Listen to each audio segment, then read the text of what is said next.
Life is a funny thing. A very dear friend of mine knows someone who's had a very easy life. Like, he went to very good schools, his family was very balanced, and he got a very high powered job, and it was not too difficult for him. And life has been one pretty smooth ride for this gentleman. And yet, he is fairly shallow, he doesn't have much depth to him.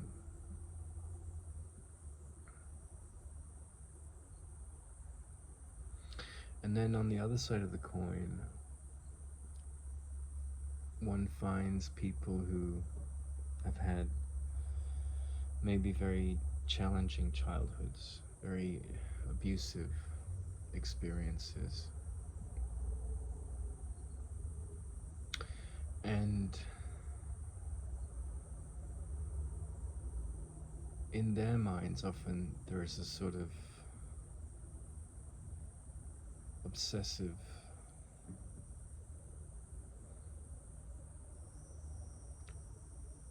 dictate playing in their head of just like vengeance thoughts for old situations, old pains, old fears, old victim stories. And this programming can go on for months, years, decades.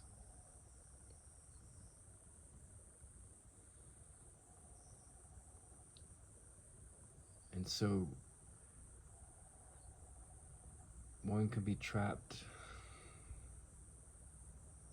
in a comfortable prison or torturous prison.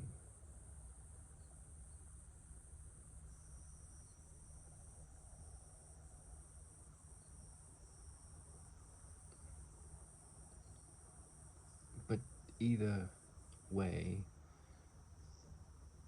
there needs to be some kind of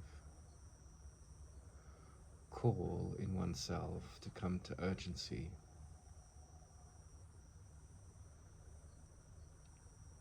And there's a crossroads that one comes to.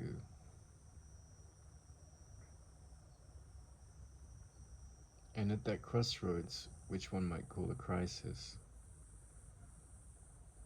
the old ways can go on, the ways of ease and comfort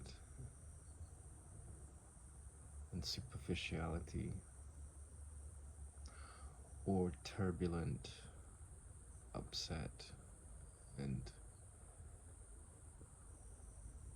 the story of the victim.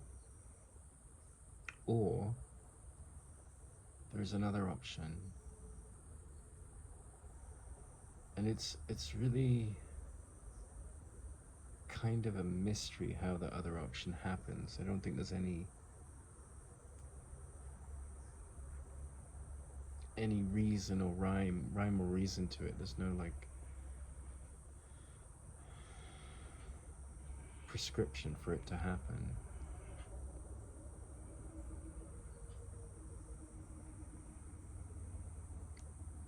But in this second of the two options, in the face of crisis, in the face of some form of difficulty, some challenge, a whole other level of equilibrium can come about.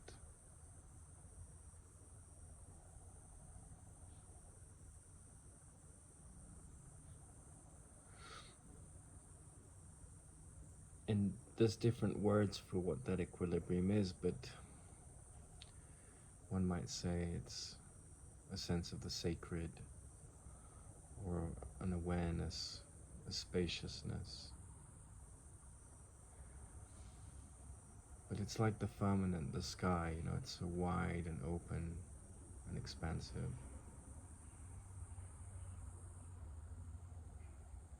And if one is totally determined to see differently from the monotone noise of a sort of superficial, comfortable life,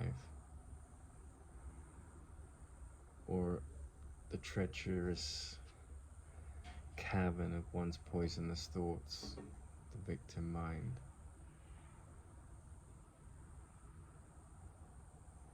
if one really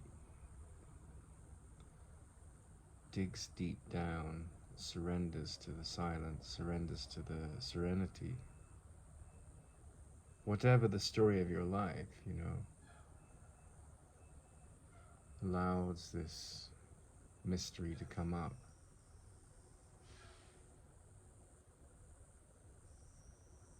Doesn't make a problem out of any situation, doesn't allow the mind to enslave the psyche with a prescription for victimhood or superficial comfort in the sense of a life that hasn't been excavated down to its very marrow.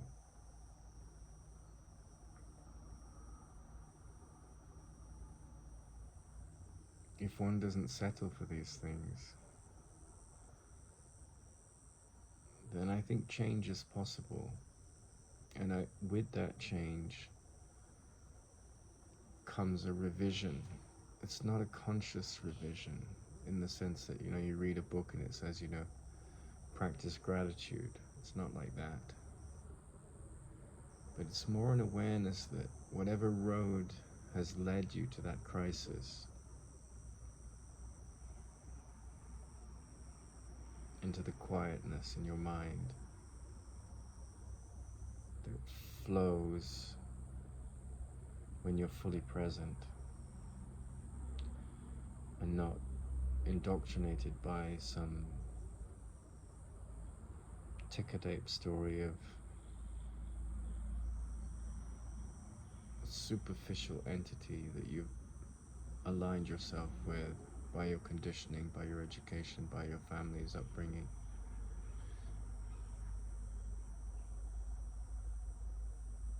Then in that case, you know, in that situation, you could say that the sacred does engulf you, and that determination delivers you. In the world, it can be very, very difficult. You know, the world is a complex and bitter place for the most part, with occasional pleasure and fleeting acts of kindness.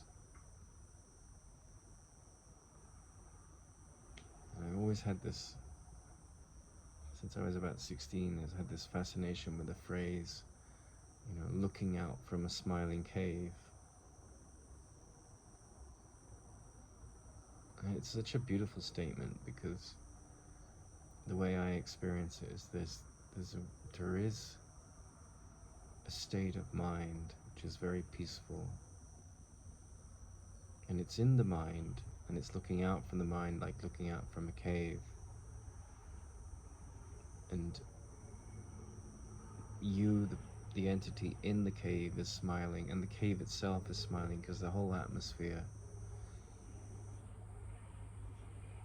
is transformative.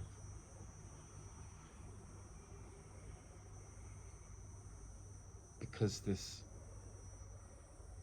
tool that's the mind has been given over to something else. And so the gratitude comes because what you see, both in the present moment and in everything that's happened, is that you've been led to a place of serenity.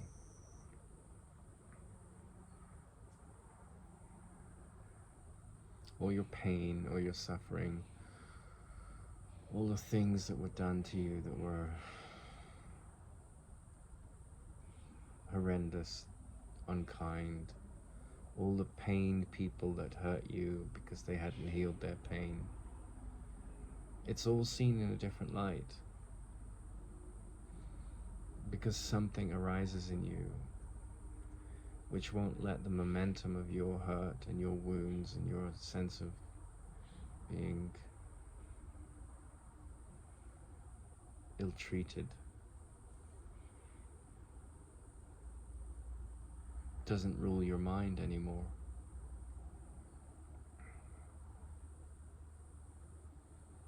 And I've had businesses, I've had colleagues, I've had wives, I've had so many different jobs, I've lived in so many different countries. And with all that change,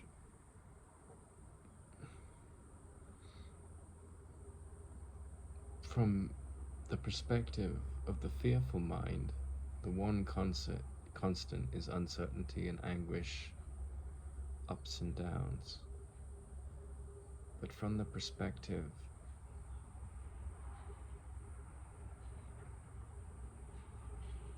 of an allegiance of the decision maker in your mind to serenity,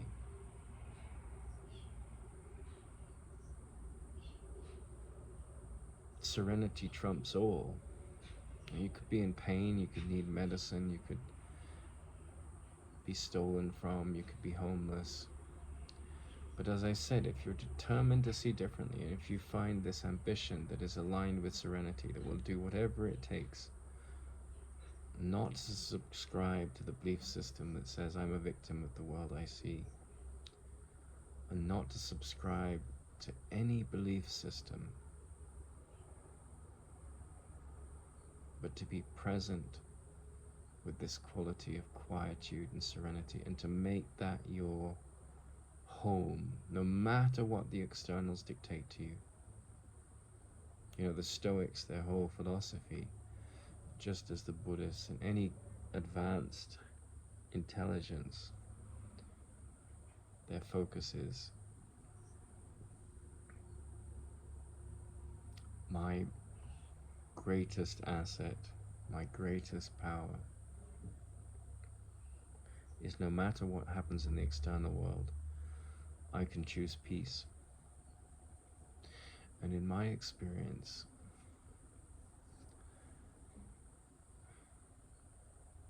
people who have it really comfortable often are quite superficial people, you know, quite egocentric, quite lost in the story of their life and its importance. And the people who are bitter and wounded are also lost in the story of their life and its sadness and pain and this vengeance for what's happened to them. And both characters, both sides of the street of those stories,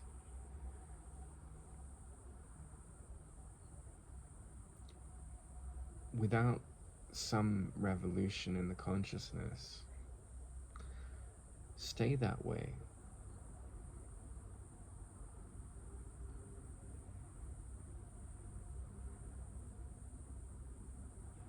And it's almost like there's a character in your mind that's defiantly trying to switch a light on, and then there's another character that's defiantly trying to switch it off. And if you're lucky and determined enough and grace is with you, the character that switches on the light wins over in the end. And the resistance to his action, this illumination within, loses its power. And often it seems to me that it comes through crisis. Because with enough experience of crisis, you know, you become a master stoic in a sense, if you're in your right mind.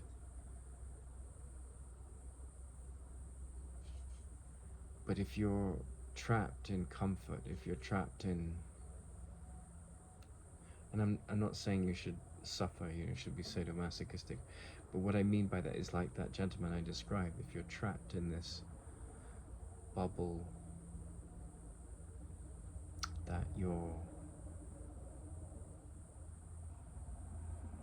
powerless to reprogram your mind, or that you're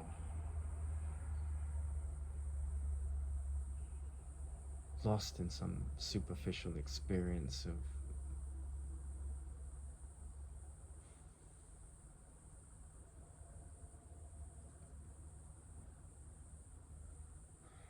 a fairly mediocre bourgeois life. And none of that is said with judgment. It sounds like it, but it isn't. But if you can break free of these shackles, either kind of shackle, and they're both a different kind of shackle, and it's usually through crisis that we're brought to this, then there's this gold, this great diamond in the rough of those experiences that leads you to the real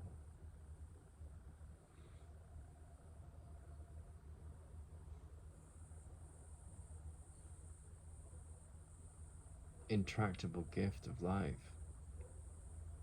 And it's definitely, you can talk about it in words, and usually when you bring in the words, it becomes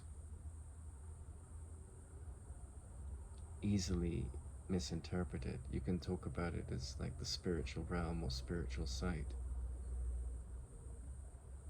But then if you're talking in such a way, trying to persuade others, then you sound like an evangelist, then you're part of a church, then you're like, come along, buy into my trip, But if you just talk about it matter-of-factly, not wanting to persuade anyone of anything, but aware that there's this great suffering that comes from superficiality, and great suffering that comes from this almost endless momentum of a train in your head that sees the whole world as being a victimizer story. Even death, death is, you're ultimately the victim of death, And so whenever there's this victimizer story, there's always, that you support and subscribe to in your head, there's always a sense of lack. And I have a friend that sort of mastered what I'm talking about. And a dog that I was taking care of last year died. And it was sort of part of a train of a lot of crazy stuff in the world that I had to handle, that no one should have to handle, Decent people shouldn't be treated that way, but decent people are. And he just said to me, yeah, don't feel guilty about the dog. Like in yoga, they talk about the disease, like you may have cancer, and then the psychological illness around the disease.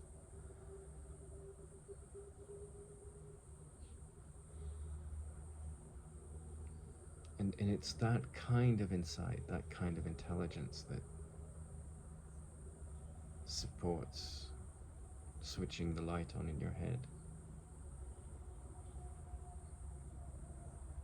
And it's really interesting because, you have these affirmation coaches, and you have these mood boards, and people say, I'm loved, I'm desired, I'm valued, I'm trusted, And I'm not poo-pooing any of that. If that's your thing, go for it. But to me, it feels sometimes like you're wearing crutches, to prop up this entity that can be so insecure. Whereas when this serenity rises, and it tends to rise over the period of life in sort of, there was a great biologist, evolutionary biologist, he won a Nobel Prize, called Stephen Jay Gould, and he came up with the theory of punctuated equilibrium, which is a bit like the quantum version of evolution. Like in quantum physics, we used to think that when you went from 0 to 60, you went through every speed that you could imagine, but actually you jump from 0 to 0.5 or 0 to, there are these like blocks of jumps. And Stephen Jay Gould, in his work on evolutionary biology and punctuated equilibrium, he came up with the sort of idea that there's long periods of stasis and then a crisis or an atmospheric or physical or environmental change, and boom, the dinosaurs are taken out and the mammals come up. And so evolution happens like there's long periods where things stay the same, and in a similar way, in our human life, there's long periods where things may stay the same, and then boom, we have a crisis, we have a really challenging experience. And we can use that, the ego will use that either for evolution or for same old, right? So I'm a victim of X, Y, and Z. And often if we're raised in a family where there's abuse, we'll attract that abuse, because that's what we're used to unconsciously, into our relationships as we are older. And this sort of conscious, wise psychotherapy says, okay, I've had enough of that self-torture. I've had enough of like being part of that wild, chaotic ride that I'm so used to, and I'm going to look more carefully and be more conscious. And I'm not saying that difficulties won't continue, won't be there in your life, but because there's been this opportunity in the crisis or whatever changes come to subscribe to a different way of being and to welcome serenity, which is there in the background at all times, the awareness of that, not to let thoughts make problems, not to let, there's a certain, as I said, there's a certain momentum. You go through life and you're like, my wife is this pain in the ass to me, or my husband is this pain, or if I hadn't had this father, and the mind goes on, and it's like a self-fulfilling prophecy. And people can talk about this and they can coach you on it, but like, those habits are so strong, and you can sort of hear people say that, you have to change your habits, don't be lost in the momentum of this story. And of course, often the stories require you to take people to court and do things that are practical, but that can still go on and be completely intelligent and not part of a victim story in your mind, or a victimizer story. And in my version of this, and I think this is true for everyone, you go through these long periods where you're sort of the same character, then you have a crisis, and the Stoics will say, well, how are you going to respond to that? Because it's, you've only got two choices: the fearful response, the self-condemnational response, attack, defend, or transcending that paradigm. And that doesn't mean you let people walk all over you. You maintain healthy boundaries, but you don't make a problem of any situation. And why do you do that? Not because it's theoretical, but because something has arisen, some awareness of the peace. I can see peace instead of this. And first, it's the conditional tense. I could see peace instead of this. And theoretically, I'm open to that idea. And then you have this arising of this peacefulness. I can see peace instead of this. And then that becomes your home. Peace is where you live. And from the perspective of someone that is ruled by the senses and the very verifiable story of the injustices of the world, this might be considered to be utterly insane.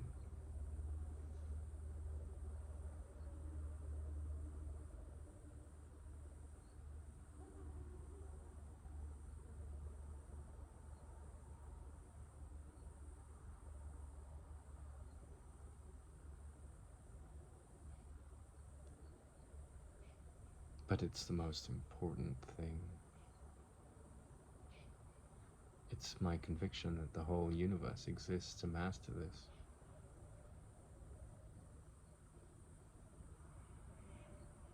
And it can be done, you know, just by the most humble person, a cleaner in a school,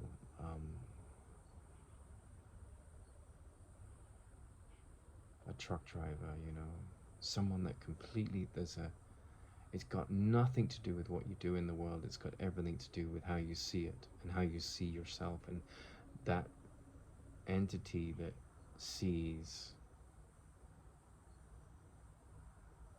you know, at some point, like, I, my definition of a saint is not someone that follows a religious belief system or masters that religious belief system of turning the other cheek. A saint is someone who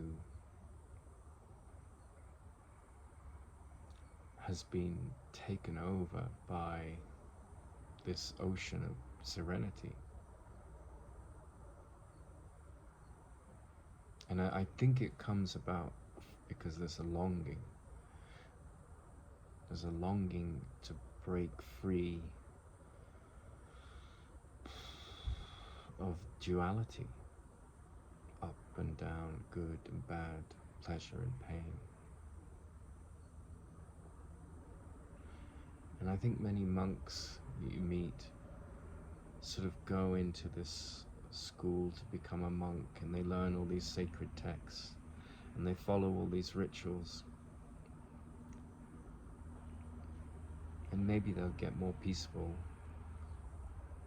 but maybe they'll get trapped in there. You know, we have to wait for the second coming, all these things that, you know, literal interpretation of religions get you trapped in.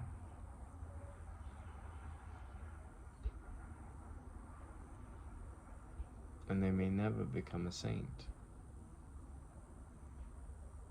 because they're trapped in, like, you know, these idols of thought. And sanity, which is the root meaning, the same root as saint, is just when this ocean of peace engulfs you. And you see that it's not about, I mean, you have to get somewhere in the world to take care of the body. That's an ongoing need.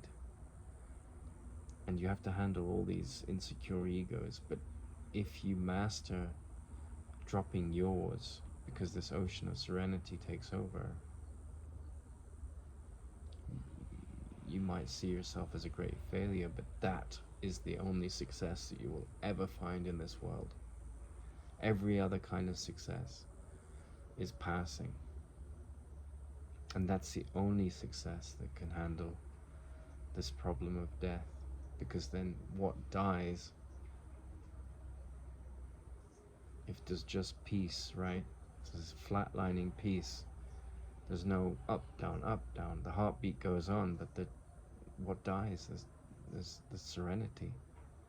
There's no sorrow, there's no sense of lack, there's no fear. And it's so simple on a certain level.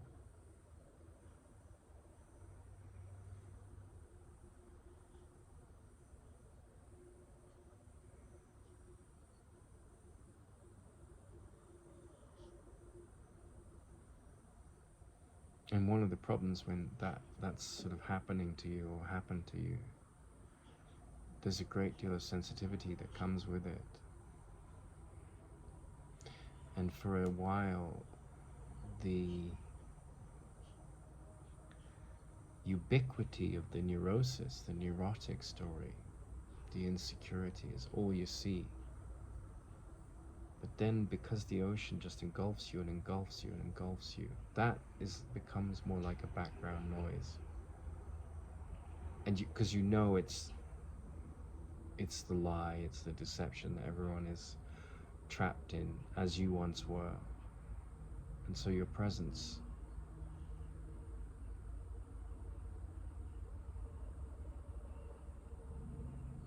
and it's really funny because, you know, there's no belief system in it. There's no like, come and believe in Jesus, come and believe in Buddha, come and believe in atheism, whatever your ism is. You know, that's just so limited. And you don't judge any of those people, you know, they're trying to persuade you of your belief system's wrong, and their belief system's right, or because it's not about a belief system. In fact, a belief system is just, it's so botter. It's about just seeing that the mirage of the stories of the world that you have to participate in, you have to put a mask on to handle. You sort of figure out how to do that. But this quietude, this takes over. It's not so much an achievement, but it's like putting aside all achievement. Not stopping achievement or the activity of achievement, not stopping practical needs and rising to their challenge, but negating the envelope, taking off the cloak of this insecure, unhappy character that's bound up in the idea that there's not enough time, enough love.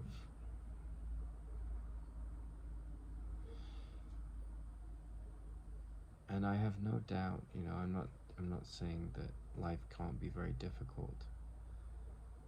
But if you don't have that ocean engulfing you, that serenity as the core experience and focus of your life, it's almost like you have nothing.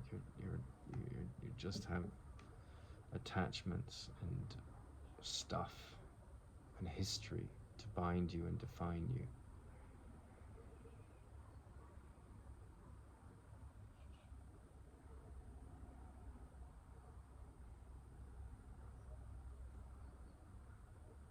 In that sense, the contemplative human being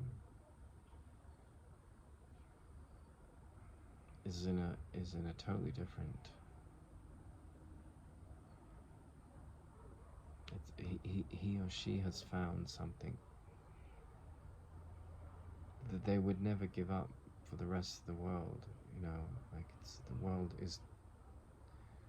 exists to discover that, and to talk about it to people who haven't had an inkling of it, who aren't drawn to it. You just sound like an utter nutter, because life in the world is about accumulation, power, conquest, whether sexual or territorial, subscribing to insecurity, judgment, condemnation, attack and defense. And I don't know how, because I think it's arrogant to talk about. The best I can do is talk in the way I am, but there's a dropping away of sorrow. I'm not saying that if someone you love dies, you won't be sad and go through the stages of grief. But somehow, that tired animal that's so sad, sadness comes up, event after event, it dies. And it doesn't die with like a bullet to the chest. It's not usually a sudden death, it's a gradual death usually. It's a relinquishing of fear and delusion. And with that death comes joy. It's a joyous death of something that has got nothing to do with who you are.